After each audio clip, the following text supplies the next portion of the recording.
Just because we had to say goodbye to Brooklyn Nine-Nine doesn't mean we've seen the last of its dazzling cast. After 8 seasons as the world's funniest lawmen, these actors are surprising fans.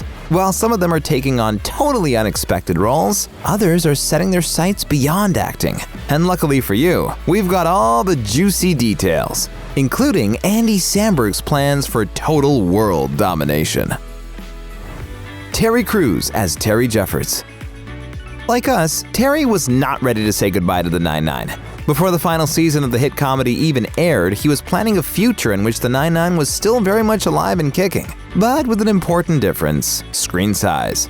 Okay, enough cryptic clues. Terry Crews wants a Brooklyn Nine-Nine movie, and we're definitely on board. After all, as he explained to Variety, in the world of television, goodbye isn't necessarily farewell. If he gets his wish, we wouldn't be saying goodbye at all, because he's thinking of annual movies. And he's not the only one liking this idea. The actor elaborated, "Everybody wants to bring it back, and I'm ready. I'm already pitching ideas. Hey, let's do a Brooklyn Nine-Nine movie. We could do one every year." But he's got a few backup plans too. In addition to hosting America's Got Talent, he's lined up a few new projects to keep him busy until his wish is granted.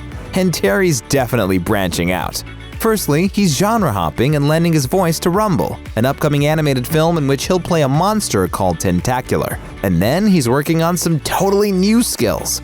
Now, considering this guy is already a talented artist and flute player, you're probably wondering just what he's up to. Together with his wife Rebecca, Terry is officially an author. The couple created an audiobook memoir detailing the ups and downs of their lives and careers, and also details his wife's 2020 breast cancer diagnosis and recovery. And he's still not done. Terry Crews is the newest star in the world of decor after he launched a furniture collection in 2017. Honestly, it's hella impressive, and we're not the only ones who think so. Look at this! Yo, I love this! Look at this! This is my furniture! His line started in 2017 and is still going strong, with new pieces added every year, and even a few awards.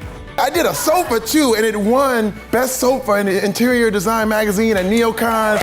But does that mean he's putting acting on the back burner? We'll just have to wait and see. Of course, Terry isn't the only Brooklyn Nine-Nine star who's had a career shakeup.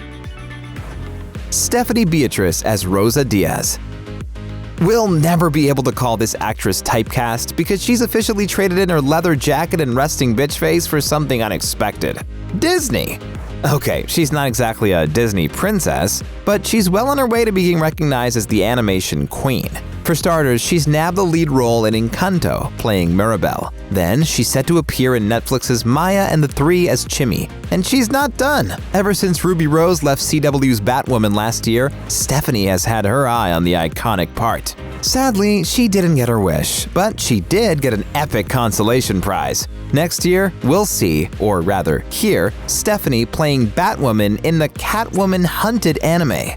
But even weirder than this actress's sudden foray into animation is how it all started. You see, it's all thanks to her Brooklyn Nine-Nine co-star and real-life pal, Melissa Fumero. Stephanie was a top choice for Encanto after she worked with Lin-Manuel Miranda on In the Heights. But without the support of Melissa, she never would have auditioned for that musical in the first place. She elaborated, "Melissa Fumero was the one that really pushed me to audition because I was kind of terrified. I don't think of myself as a dancer or a singer, really." Then again, considering that she's recently become a mom, it does make sense she'd be keen to participate in child-friendly gigs. Although this doesn't mean she's not up for something a little darker. In addition to her hectic voiceover schedule, Stephanie's also somehow found the time to star in a podcast. It's called Tejana, and will appeal to her Brooklyn Nine-Nine fans because she's coming full circle to play a cop again. But while she's impressing us on screen, another of her colleagues is making his debut behind the camera.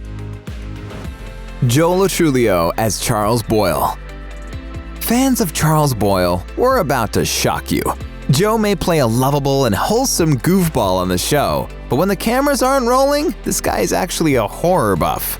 In fact, he loves the genre so much that he's just created his very own horror movie called Outpost in an impressive directorial debut. So how did he go from Jake Peralta's biggest cheerleader to a horror pioneer behind a movie that he describes as a nightmare on a mountain about a woman fighting demons? And the demons are winning. It was easier than you'd imagine because he had help in the form of his wife Beth and a few colleagues. He explained, "It seemed like the perfect time to pivot and do something I've wanted to do since I was 13, make a scary movie. And to do it with friends, new and old, that's the dream. We're lucky."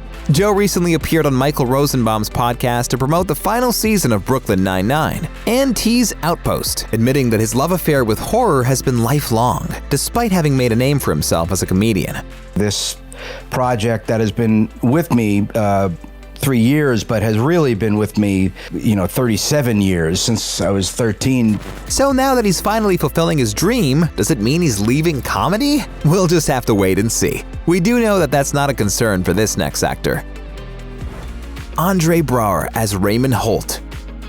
Like Stephanie Beatriz, Andre isn't afraid to show his softer side. While he was wrapping up with Brooklyn Nine-Nine, he lent his voice to Disney's Spirit, in a role that's about as far away from Captain Holt as is possible. And he agrees. I would describe my character using the words broad-shouldered, dependable, affectionate. Affectionate?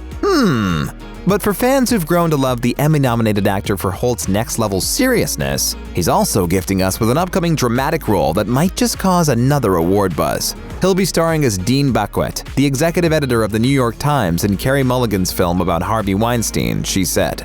The film is due to be released next year, and currently it's occupying all of Andre's time. But that doesn't mean we shouldn't expect to see him in anything else until then. He's full of surprises. And he's not the only one. Did you know that Joel McKinnon Miller has just landed a role alongside Game of Thrones' Sophie Turner?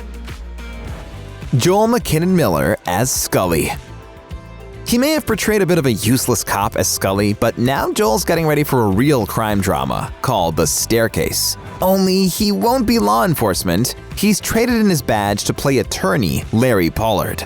And it promises to be a star-studded affair, with a cast comprising Sophie Turner, Colin Firth, Patrick Schwarzenegger, and others. The role comes just after he appeared in Snow Globe and the Cat, a short film he created with Brooklyn Nine-Nine cinematographer Rick Page. But while Joel and his fellow cast members move on to interesting projects, his on-screen partner is channeling his on-screen persona and saying goodbye.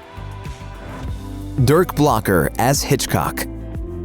The Nine-Nine definitely let out a sigh of relief when Hitchcock retired, even though fans lamented the change, because it meant only seeing Dirk via Zoom in the last season. And now that the finale is done and dusted, he has nothing lined up for the future. But it's not all bad. During the show's last season, this actor was pretty busy behind the scenes. Seriously. He created, produced, and narrated a short film called Master and the Little Monk. And since then, he seems content to take a leaf out of Hitchcock's book and enjoy the retired life. However, that doesn't mean he has absolutely no intention of returning to Hollywood. He's just waiting for the right thing to come along. As the actor explained in an interview, part of the actor's life is not knowing what comes next, but being okay with that. In fact, it often leads to feeling adventurous. But while Dirk's enjoying a much-deserved break from acting, some of his colleagues are doing the opposite. Melissa Fumero as Amy Santiago. Want to know a secret? Amy Santiago was moonlighting during the final season of Brooklyn Nine-Nine. Okay, that's not true, but the actress who played her definitely was. By the time the final season started to air, Melissa had already finished filming a feature film called Bar Fight. But she's not breaking up a fight as Amy would. She's starting it in this movie. There's more. If Hulu makes a second season of Marvel's MODOK, we'll also get to see her return to the screen as his daughter, Melissa Tarleton. And she's doing all this while she tries to maintain a work-life balance and be a great mom to her 2 sons. And speaking of family, let's talk about her on-screen hubby and baby daddy. Andy Samberg as Jake Peralta. We have a theory you might not like. Are you ready? Andy Samberg is glad Brooklyn Nine-Nine is over. Before you freak out, we don't mean that, like us, the show's finale didn't leave him an emotional wreck. We do mean that this way, he has enough time to do the million other projects he's involved in. While he was still at the Nine-Nine, Andy appeared in the film Palm Springs, and it opened a lot of doors. Since then, he's executive produced and starred in Netflix's I Think You Should Leave, which has just been renewed for a 2nd season. Then he'll be doing some vocal gymnastics by voicing Dale in Disney's Chip 'n Dale Rescue Rangers movie, and Captain Valentine in a video game called Tiny Tina's Wonderlands. That's just the start. This actor is also joining the world of reality television by co-hosting Baking It with Maya Rudolph. Plus, he signed up to act in and produce an as-yet unnamed sci-fi comedy for Apple TV, alongside comedy legend Ben Stiller. And then there's the comedy action called Super High he's working on for New Line Cinema. And he's still not done. Andy is also co-executive producer of Hulu's Emmy-nominated show Pen 15. In addition to all this, his band Lonely Island is still going strong and now also sells merch. Oh yeah, he's also a husband and dad. How can one person do so much? Tell us your secrets, Andy! While Mr. Samberg takes over the world, check out our videos about the cast's off-screen romances. Thanks for watching, and until next time, stay awesome!